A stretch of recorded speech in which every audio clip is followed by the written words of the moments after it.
नमस्कार, डेली 24 भारत देख रहे हैं आप। मैं हूं आपके साथ सुरभि राजपूत। बुलेटिन की शुरुआत करते हैं। कांग्रेस ने आज अपना घोषणा पत्र जारी कर दिया है। इस पर बीजेपी ने कांग्रेस के घोषणा पत्र को झूठ का पुलिंदा करार दिया। बीजेपी प्रवक्ता सुधांशु त्रिवेदी ने कांग्रेस पर तंज कसते हुए कहा कि कांग्रेस का मैनिफेस्टो को मतदाताओं के भ्रम उत्पन्न करने के लिए तैयार किया गया है। उन्होंने कहा है कि कांग्रेस ने विधानसभा और लोकसभा चुनावों के अपने पहले के घोषणा पत्रों में किए गए किसी भी वादे को पूरा नहीं किया है। कोविड महामारी को छोड़कर बीजेपी शासन में मुद्रास्फीति सबसे कम और विकास दर उच्चतम रही है। कांग्रेस ने लोकसभा चुनाव के लिए घोषणा पत्र जारी किया है, जिसमें 5 न्याय और 25 गारंटी पर आधारित है। पार्टी ने इसे न्याय पत्र नाम दिया है। कांग्रेस मुख्यालय में पार्टी अध्यक्ष मल्लिकार्जुन खड़गे, पूर्व अध्यक्ष सोनिया गांधी और राहुल गांधी की मौजूदगी में घोषणा पत्र जारी किया गया।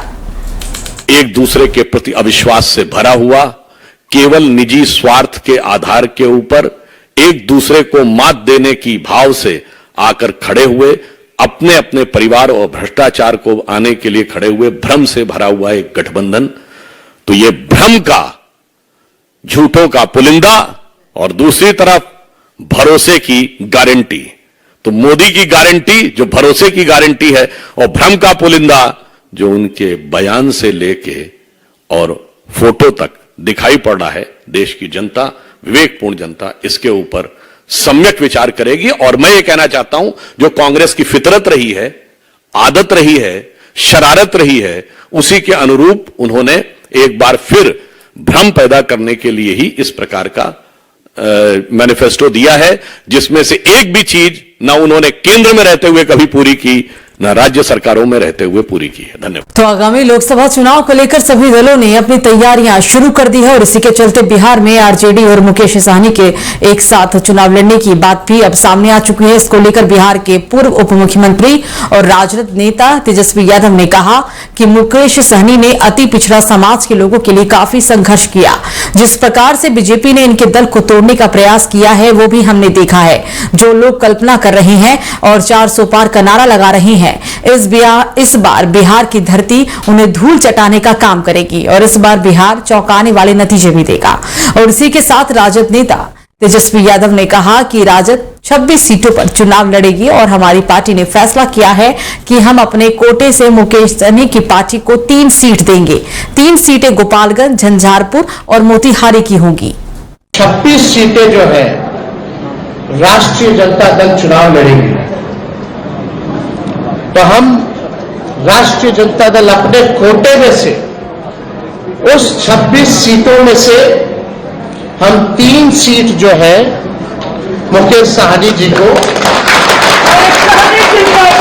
हमारे पार्टी का निर्णय हुआ है, पार्टी का निर्णय हुआ कि 3 सीटें जो है वो मुकेश सहनी जी को दी जाए। राष्ट्रीय अध्यक्ष जी का भी निर्णय है और वो 3 सीटें, पहला गोपालगंज है, दूसरा झंझारपुर है और तीसरा जो है मोतिहारी सीट जो है। ये फैसला हुआ है कि ये 3 सीटों पर मुकेश सहनी जी की पार्टी चुनाव लड़े।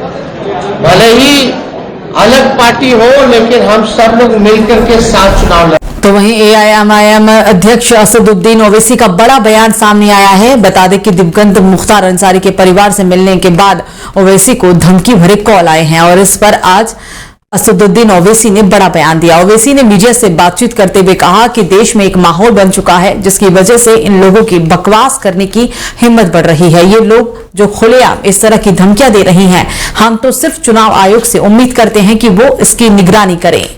तो इसको लेकर नहीं, अब ये देखिए, अब ये एक एटमॉस्फेयर बन चुका है देश में और उसी एटमॉस्फेयर की वजह से इन लोगों को हिम्मतें बढ़ रही हैं इस तरह की बकवास करने के लिए। मगर अब ये इसको आप कोई बच नहीं सकता आज इस देश में। और ठीक है, जब तक अल्लाह सुब्हानहू तआला जिंदगी लिखा हम जीएंगे, आप भी जीएंगे। कोई यहाँ पर जिंदा रहने के लिए नहीं आया, सबको जाने का है।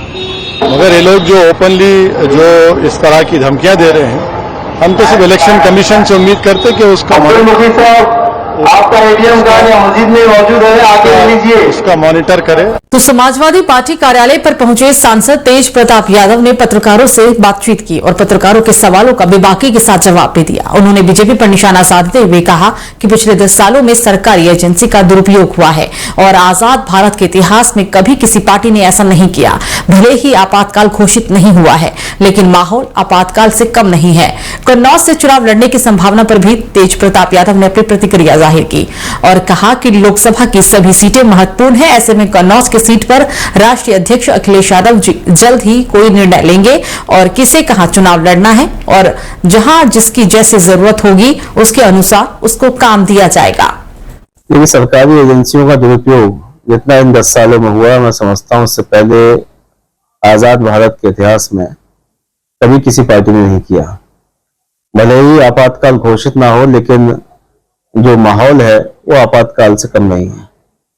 जिसको भी मना रहा है उसके खिलाफ मुकदमा दर्ज कर रहे हैं, ईडी भेज दे रहे हैं, कोई सबूत नहीं मिल रहा है, कोई किसी प्रकार का मुकदमा भी नहीं, उसके बाद भी नेताओं को ईडी के द्वारा परेशान किया जा रहा है। तो खबरों में बात अब नोएडा की करेंगे, जहां पर दबंगों का आतंक लगातार बढ़ता जा रहा है। लोगों को परेशान करने के लिए अब दबंग उग्रवादी को भी जरिया बना रहे हैं। ताजा मामला नोएडा के गढ़ी चौखंडी गांव का है। पीड़ित का कहना है कि उसने कुछ समय पहले अपनी सारी पूंजी लगाकर नोएडा के गांव गढ़ी चौखंडी में 180 वर्ग गज का एक प्लॉट लिया था। पिछले 2 महीने से अपने खरीदे हुए प्लॉट पर बाउंड्री कर मकान भी वो बनाना चाह रहा है, लेकिन दबंगों ने उसको ऐसा करने से रोक दिया। अक्सर उसके प्लॉट पर आकर जबरन काम रुकवा दिया जाता है और अवैध रुपए की मांग भी की जाती है, जबकि पीड़ित का यह भी कहना है कि उसने ये प्लॉट किसी और से ही खरीदा है। पीड़ित का कहना है कि उसने इस मामले को लेकर सेंट्रल नोएडा के थाना फेज 3 में लिखित में शिकायत भी दर्ज करवाई है, लेकिन कोई भी उचित कार्रवाई नहीं की गई, जिसके चलते पीड़ित अधिकारियों के पीछे चक्कर काटने के लिए मजबूर है। बहरहाल अब पीड़ित ने इस पूरे मामले को लेकर सोशल मीडिया के जरिए उत्तर प्रदेश के मुख्यमंत्री योगी आदित्यनाथ से गुहार लगाई है। दिन पहले, करीब 2 महीने पहले मैंने एक प्लॉट लिया था जो गढ़ी गांव में है, चौखंडी, और जो है कुछ लोग आके यहाँ जो भूमाफिया किस्म के लोग हैं, जब मैं अपने प्लॉट पर निर्माण करने की कोशिश करता हूँ तो कभी लोग आके मुझे रोकते हैं और मुझसे जो है डिमांड करते हैं कि पैसे दो तो जब तुम्हारा काम चलेगा यहाँ प्लॉट पे।